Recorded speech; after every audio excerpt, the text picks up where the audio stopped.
So today's class is all about wide area networks. So this chapter is a little bit short. It's got a lot of technologies in here that pretty much review, just like chapter 15. And beyond that, some of the stuff we're not going to cover because, let's face it, it's pretty outdated in 2021. What we'll be covering today, though, talking about wide area networks, a little bit more detail, some additional technologies and stuff. Talk about transmission media, specific types of it. Talk about broadband just a little bit. Talk about different WAN protocols, as well as troubleshooting WANs.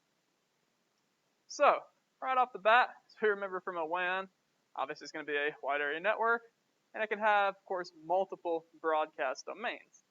So, obviously, any type of network can have multiple collision domains, right? How do we get a collision domain? Each port on a switch should have its own collision domain, right? Certainly. What about on a hub? Then it's one hub, one collision domain. Not as nice. So some things to talk about: customer premise equipment. Basically, that's going to be equipment that's going to be owned by the ISP, but it's located on the customer's property. So it's not uncommon at all to have maybe a router, even on enterprise service, to have some sort of a router that's not owned by your company, but is instead owned by the ISP. On home stuff, it's even more common, but it's not unheard of in enterprises either. The ISP does that for several reasons. The main reason being they want to be able to manage it. They want to be able to do troubleshooting, all that sort of stuff. So you got your customer service unit, data service unit. Basically, what that is, that's the connection between the demarcation point, which is, of course, where the ISP's responsibility ends, to your border router. Now, if you're so inclined, your ISP may require you to put a smart jack, which is also referred to as a network interface unit, in between your demarc and border router. And again, that's just going to be something else that's going to be giving them a little bit more flexibility over, what their service provides you. So, like I said, it just kind of goes in between those. So, pretty straightforward there. Basic terms. Any questions? Like I said, there can be a couple different things in between the demarc and your border router, but typically speaking, it's going to be not very much. And smart jacks, not necessarily every ISP is going to require them. It really depends upon your contract you have with them.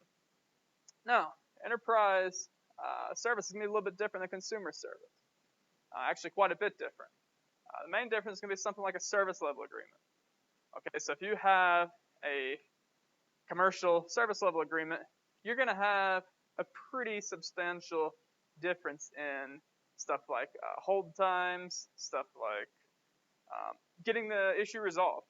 It's quite common for commercial contracts to have a 3-hour service level agreement, service restoration guarantee. Now, obviously, not every problem can be solved in 3 hours, can it? Let's say the fiber's cut, and it's a fiber that brings most, if not all, of the service to you. Okay, can they fix that in 3 hours? It's possible. Is it likely? Okay, so first of all, they got to locate where it is. That's going to take some time. Second of all, they have to actually get the equipment out. They have to do other stuff before they begin to dig. It's going to take more than 3 hours most of the time. So what happens in that case? Well, it depends on what the service level agreement says. In general, you're just going to get service credits. A lot of home contracts will give you service credits if there's an outage that exceeds 24 hours. To me, 24 hours is a pretty long time to go without internet, is it not? Okay. I'd rather have the internet service than 1 day's usage, or 1 day's billing amount, personally. Maybe you guys would rather have the difference. I don't know. You're talking like $2 or $3. Wouldn't you rather be online all day? I mean, that's just me. Anyway, getting off topic a little bit. Okay, so we talked about the demarcation point. It's just wherever the ISP's responsibility ends. Okay, copper line drivers and repeaters. It's going to allow you to extend a copper signal. So in general, we're talking about copper. Okay, we can go about 300 feet. Technically speaking, can we go more than 300 feet? Yeah, of course. But generally, the cable specifications are going to be rated for 300 feet. You can probably get away with 350, maybe even 400. But put a repeater or something like that every 300 feet, you can go quite a bit further.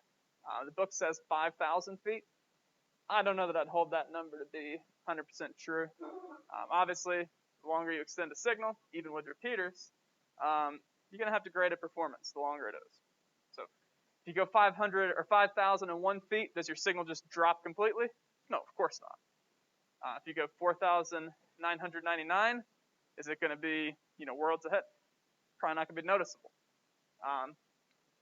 Just a general rule of thumb, you don't want to be extending a copper signal for, say, miles and miles and miles, but you probably technically could extend it for miles and miles and miles.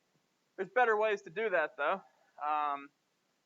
Obviously, you could use technologies like a microwave for a point-to-point connection. If you have a line of sight, that's going to be much better than using copper. It's going to be cheaper. It's going to be easier to maintain. Everything about it's going to be better. Now, unless you don't have line of sight, that's another issue, though. Okay, so some other things to think about. Fiber. Obviously, fiber is not going to suffer from a lot of the same problems, especially single mode. So I'm not saying don't use copper ever. I'm just saying use it sparingly. Okay, local loop. It's just going to be the connection to the DMARC. Pretty straightforward there. Central off is just going to be the provider's building, wherever it's getting that uplink from. And then a toll network is just going to be the trunk lines. So, of course, you all remember what trunk lines are from the previous chapters, right? So basically, think about a traditional PBX system, okay? Each of those trunk lines allow you to have separate phone calls. Same thing with a ISP. Okay, the trunk lines allow you to have separate connections. Does that make sense? Okay. So speaking of phone lines, we got the public switch telephone network. A lot of times you'll see this referred to as plain old telephone system. A little bit different technically because POTS, by definition, and you could argue definitions all day, the definition of POTS is a copper line. Okay, and it's also using pretty much only analog. Now, in modern time, there's some digital components as well. But let's say you're using a phone company and they move to fiber. Okay, so that's certainly something that exists. It's still technically the public switch telephone network, but it's not POTS anymore. Does that make sense? So it's quite common to see this, actually. There are very few phone providers that are going to have a pure copper infrastructure in 2021. There's some benefits of copper. It's not all bad or anything. So for instance, let's say the power goes out. Okay, well, you could still get a signal with POTS. Whole lot less likely to still get a signal with something that's using a lot of fiber. Does that make sense? So I think there's I want to say it's around 40 watts going across traditional POTS network. Don't quote me on 40 watts, but I think it's right around there. So, hypothetically, back in the day, you actually could have plugged lights and stuff into your phone system. And I wouldn't say stolen power, but used power in a way it wasn't meant to be used. Does that make sense? So, you can have your own opinion about if that's ethical or unethical. I'm not here to say, but it's possible. Does that make sense? So I never really tell you what's ethical. I'll leave that up to you. Public branch exchange. Obviously, that's going to be where we take a phone signal coming in to a building, split it off into however many phones we need to. Pretty much this is obsolete. 2018, there was some regulations passed. I don't remember the name of it, but basically what happened is, there was a person, I think they were in a motel or something, and it was a young child. Don't quote me on any of this, but look it up. There was a young child who tried to call 911. You guys know what I'm talking about? Okay. And when she tried to dial, of course, she had to dial 9 to get out. Well, she didn't know that. And I think someone passed away as a result of that. Again, I'm not here to say whether that's, I'm not here to say an opinion. I'm just saying that's what the bill was sort of the catalyst behind it. So, it passed regulations saying that every phone that is accessible to public, or I don't know the specifics, but basically phones have to be able to dial 911. You don't use 9911. So as a result of that, kind of spurred many organizations to switch from using PBX to using VoIP systems. Because VoIP systems, you can easily adjust anything. PBX, you got to manually go in and start moving wires around. So I don't think PBX is too important to know. I don't think that we'll ever go back to it personally. I could be wrong, but I don't see how we would. Because I think regulations, unfortunately, they're only going to continue to expand, right? So let's say that you were Cisco, or let's say that you were a company that's making VoIP phones. Would you support that regulation? Yeah, you would. That's going to be a huge boost for your company's sales. Let's say you're a private business, okay, and you've got to pay $10,000, $20,000 to upgrade your phone system. Would you support that regulation? Absolutely not. Okay, $10,000, $20,000 you don't have to spend. Okay, so pros and cons to everything. In general, regulation can be supported by the people it benefits. Okay, it's going to be opposed by the people it harms. I think that's pretty self-explanatory, and just good business in general. DSL and cable, we'll talk about that. Now, this is where I kind of think the book's a little bit funny. Okay, the book doesn't really talk about fiber here. It talks about fiber in other chapters. It doesn't talk about fiber much here. And it also doesn't talk about satellite technologies here.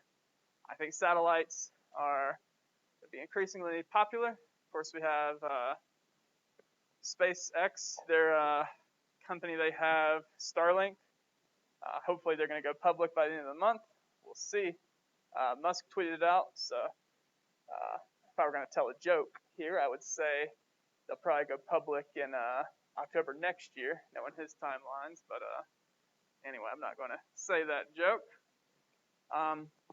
Yeah, don't think of it as being only DSL or cable. There's many other options as well. And also stuff like 5G home internet. I know Verizon and T-Mobile both offer it. Unfortunately, I'm not eligible for it, or else I'd be having it right now, but it's pretty useful to have the option.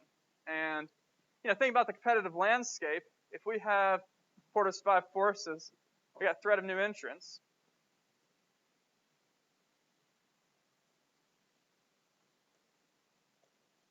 Okay. So you got substitute technologies. It's going to make the threat of new entrants higher, which is going to increase the rivalry inside of the ISP market. Does that make sense? So to me, competition is a good thing. You may have a different opinion. Maybe you own a lot of stock in, I don't know, Windstream or some similar ISP that does not do any sort of cellular or satellite or anything else. Then you may not like the competition. But for me, I like it as a customer. Does that make sense? Okay, different WAN connection types. Circuit switch you're not going to see in 2021. It's kind of funny to mention it. You're going to see packet switch, okay? And you're going to see dedicated sometimes. I'm going to say most of the time you're going to see dedicated when you're either having a microwave point-to-point, or if you're having a campus and you're having multiple buildings connected via likely fiber. One of the big advantages of fiber, of course, is it's non-conductive. So let's say you got 2 buildings, okay, and let's say you're going to string a cable between the 2 of them. Okay, if it's fiber and it's struck by lightning, okay, then nothing really happens, right? The cable, you may have to repair it, you may have to replace it, but what's not going to happen is, like with copper, if it gets struck by lightning, it could fry pretty much your entire network. So, there's a lot of cases you can find where lightning strikes a cable running between buildings, and literally every single NIC gets just completely melted and obliterated, and the cabling is completely shot. I mean, everything. So, it's a good reason to not use copper. Now, you could argue, well, why not just put a surge protector on copper? Can you do that? Absolutely. Okay. Downside with those is you have to ground them. Okay. So that's not always an easy task. Let's say you got a concrete foundation. Who wants to volunteer to drill through it? Anyone? Why not just use a fiber? And you don't have to worry about it, do you? So to me, going between buildings, you should always be using fiber. Personal opinion, but I don't know how you could really debate that. Does that make sense? Does anyone think you should use copper? It's okay if you do. Yeah, there's some advantages to copper. Copper's going to be a lot cheaper to purchase tools for, like the tools we purchased. Granted, I bought the absolute bottom of the barrel I could find, and they're not the best tools ever, but they're cheap. You're not going to find tools to terminate fiber connections for 15 bucks. Okay, I'd be surprised if you can find stuff for under 500 bucks. Maybe stuff has changed, but let's face it, costs usually don't go down, they usually go up. So, broadband, current FCC definition, passed in either 2017 or 2018, I don't remember which. 25 megabits per second down, 3 megabits per second up. So that should be a reasonable speed for modern web browsing for 1 or 2 people. Okay, you get much more than 1 or 2 people, 25 megabits per second might be a little bit cramped, but man, can you imagine 3 megabits per second up? That'd be incredibly cramped, wouldn't it? Okay, so, it's not a terrible target, but I would prefer to have synchronous gigabit, okay? That's just me. But, synchronous gigabit's not going to be feasible everywhere. Okay? There's a lot of upfront costs, and in very rural areas, things are going to be spaced out quite a bit. It just doesn't make sense most of the time. So, you also got DSL and cable. Like I said, we'll talk about those a little bit. Things to think about: speed, security, and popularity. So, obviously, the book has some outdated language in it, saying stuff like DOCSIS is only 50 megabits per, or I think they may even say 30. I don't know, something ridiculously low. And the DOCSIS standard has been expanded quite a bit. We'll talk about that in a little bit. But it can support well beyond 20 megabits a second. I think that's pretty self-explanatory. Different types of DSL connections. You got high bitrate digital subscriber line. It's going to be for your T1 connections. Like I say, T1, not a term you really hear too often anymore. It's more for like the early 2000s, where T1 could service an organization. Okay, can a modern organization run on just a couple megabits a second? Obviously not. Okay, a home user can barely run on a couple megabits a second, much less an entire organization. So it's going to be a little bit higher frequency than traditional DSL. Okay, you have symmetric DSL. It's just going to be for symmetric speeds. Of course, that means the same upload and download speed. So for example, let's say you had an upload speed of 10 megabits per second on your DSL connection, and it's symmetric DSL. What would your download speed be? 10 megabits per second, because it's symmetric, right? Okay. You got very high bit rate DSL. It's just going to be a little bit faster. Pretty self-explanatory. Then you got asymmetric DSL. Now, I tried to find a trash can emoji. Apparently, Windows doesn't have it. So I had to settle for the recycle icon. But it's trash, okay? Does that make sense? So it's better than dial-up. I'm not saying it's the worst technology ever.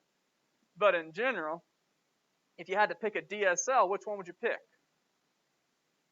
Okay, I'd hope you pick VDSL. Now, you can have your own opinion, not a right or wrong answer here, but I don't know why you would prefer ADSL to VDSL. Does that make sense? Why not go for speed? That's what I always say. Okay, talk a little bit about cable. So cable, of course, is going to be using coaxial most of the time.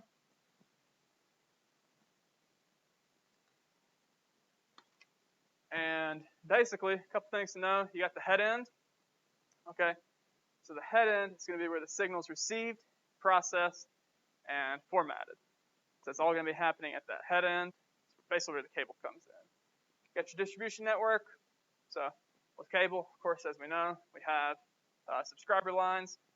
Subscriber lines form the distribution network. Pretty straightforward. And of course, you got DOCSIS. It's going to be the standard that sort of goes through and provides specifications for the different speeds and everything like that. So, like I said, the book's kind of ridiculous. It's talking about DOCSIS 2.0, saying it's the latest that cable can be. I don't know who wrote that, but we can get quite a bit faster. Okay, so there are very few cable providers that are still using DOCSIS 2.0 in 2021. I'm not saying there are none, I'm just saying there are very few. Okay, most of them moved on to DOCSIS 3.0. Some are even on DOCSIS 3.1. I don't know of anyone on DOCSIS 4.0 yet.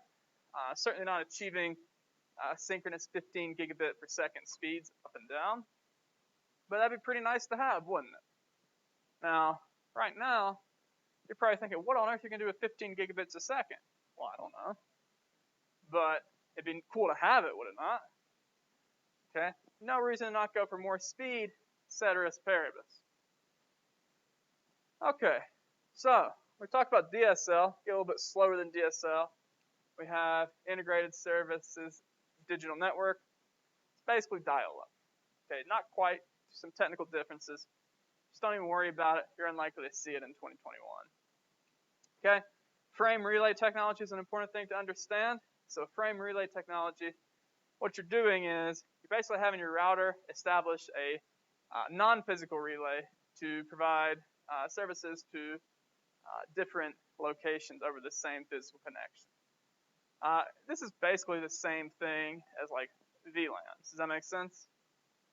So it's the same concept at least. Okay, so point-to-point protocol.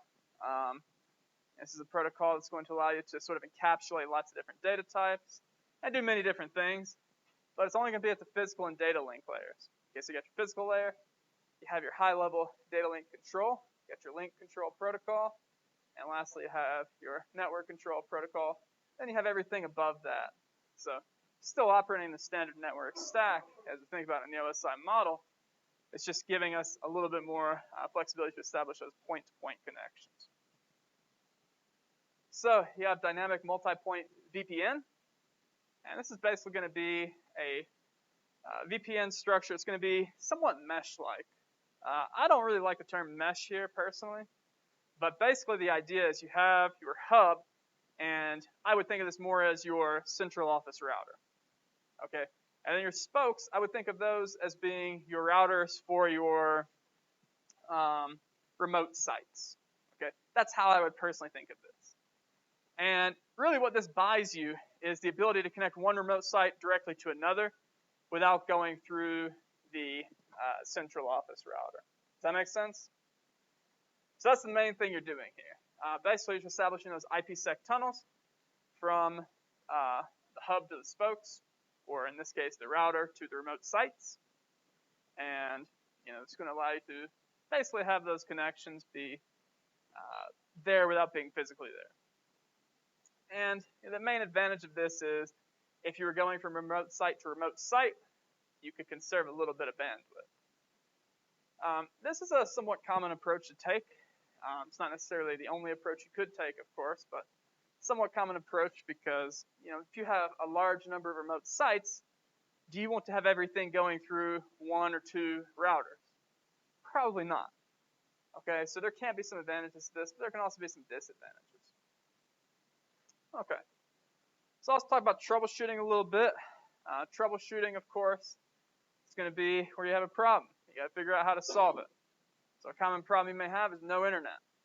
Okay, so a couple different approaches you could take here. I personally recommend go to your DMARC point. Okay, plug into that. See if you got an internet connection there. Okay, work your way back.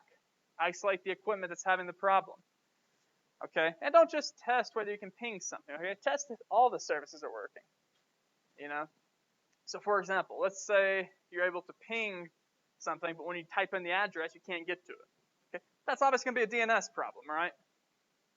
Okay, that's going to help you diagnose things. Think about what type of address you're getting. Is it within the range you expect? Is it within the range you set? If it's not, check out your DHCP server. Okay. Basically use common sense here. Like I say, maybe the problem's not at the DMARC point, which means what? It's not the ISP's problem, all right? Okay. The book says that the most likely cause of network connectivity problems are ISP related. I strongly disagree. I think the most likely cause is going to be a configuration that you rolled out had some problems. My opinion. So the second most likely cause can be equipment failure. You know, there's a reason when you're quoting a network, you get at least double what you need. Okay? You literally keep a spare unused on the rack a lot of times. It's not an uncommon practice, at least. Okay, and the reason is equipment fails pretty regularly. It's not unheard of by any stretch. You know, ISP problems certainly exist, but I wouldn't say they're the most common reason for network failure on an enterprise network. Does that make sense? Anyone disagree with me? It's okay if you disagree. Maybe your ISP is terrible. Okay, most aren't terrible, especially with commercial contracts. Because if they're terrible as a commercial contract, you know, you have a lot more freedom than if it's terrible and you're on a consumer contract. Okay, another thing to check is link status. Obviously, make sure you have an active link status. Verify your speed. So obviously, you wouldn't do that from internal equipment. You go back to your DMARC point, verify the speed there. Maybe it's substantially slower than it should be. In that case, if that's the DMARC point, whose fault is it? The ISP's. Okay? So when you contact the ISP, tell them, I'm paying for this, I'm getting this. What gives? Okay? Input-output queue drops. Something you're unlikely to run into, but it's possible that your router and or switches, their queues are getting full. Okay, that's not something you're likely to run into in 2021 because our modern equipment has quite large, like ROM, RAM, EEPROM, all that stuff's going to be quite large on modern equipment. Now, let's say for whatever reason your organization's using exclusively 20-year-old equipment, browsing the modern web. First of all, terrible idea because you're not getting modern patches or any firmware updates, but you could probably get away with it, right? Okay. Then you may see some input-output queue drops. But as long as you're using somewhat modern equipment, I'd say past 5 or 10 years, you shouldn't see this at all. Okay, if you do, it probably means you're undersized for that equipment. So this is something that's pretty common with things like network filters. So, you know, in the last chapter we talked about, you know, content filtering. Okay, there's a very specific capacity that you can content filter on a particular device. Okay, and maybe it supports, say, 100 megabits a second. Maybe it supports a gigabit a second of content filtering. There's some limit to that, though. Okay, and that's a common place where you may see stuff like that. But that would probably be more of a speed issue than a queue dropping issue. Firewall. So firewall is misconfigured. Maybe it is dropping packets it should not. Check out your configuration. Okay. Same thing with router and switch.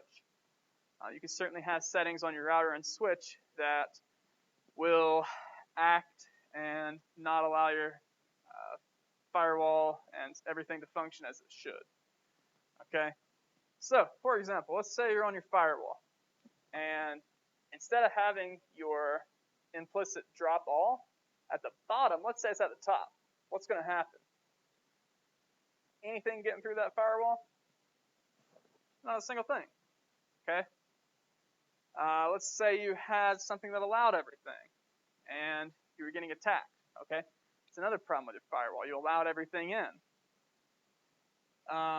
So yeah, some basic stuff you may see. Same thing with router and switch. Imagine you had your router not configured to assign IP addresses, and you also didn't have a DHCP server. Okay. Well, then obviously you're not going to have anything with an IP address, are you? Okay. So in general, for an enterprise network, make sure you're using a DHCP server. Probably best practice to not use it on a router. Probably best practice to have it on a separate device.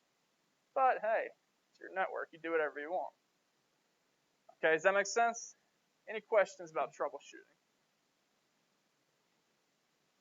And then obviously there's other things you do to troubleshoot that are going to be a lot less common. So for example, you test cables.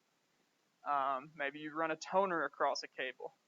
I don't mean toner as in, like powder used to print with. I'm talking toner as in something that's going to generate a tone signal, and you listen to it to trace back the cable to wherever it ends.